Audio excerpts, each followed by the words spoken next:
Mbak Ida, Dalam, aku tuh kepikiran meh budal nang luar negeri. hah? Seriusan?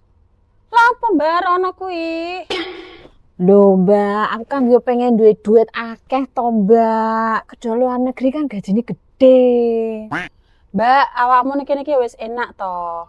Wis lumayan, anak onong, omah onong. Lapa lo dadak ning luar negeri bareng? Yo sakarepku to Mbak. Aku kan mau pengen nyoba. Nek aku kerja ning kene, terus ora payu. Rak payu piye to mbak dia?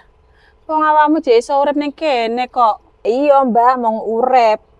Urip cukupan tok niki yos. Aku ki pengen sing luweh Mbak. Anakku to ben ora kekurangan.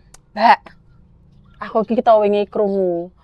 Info kerja ning luar negeri iku ki keras. Iso sampean. Keras. Piye Mbak maksudnya? Akeh ceritane, Mbak. Ning kono kita, Mbak, ana sing diapusi, disekap, dicipuk organ tubuhe, terus kuwi diilangi. Ya ora kabeh ngono sih, Mbak. Tapi ono. Lho lah, kok ngeri ngono men to Mbak? Makane, Mbak, aku ki mau ngelingke. Aku kira nglarang sampean. Tapi aja mikir duit tok. Iya Mbak, aku yo ngerti. Tapi aku yo wedi.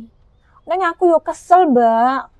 Urip nek kekurangan ngene iki terus. Mbak Dia, dipikir sing mateng meneh, Mbak. Anakmu kita ijek butuh awakmu. Iya Mbak, aku ora arep sembrono. Aku arep pengen sing luwih apik. Ora pengen celaka. Sing penting awake dhewe iki slamet, Mbak. Duit iso digolek. Nyawa ora iso balik, Mbak Dia.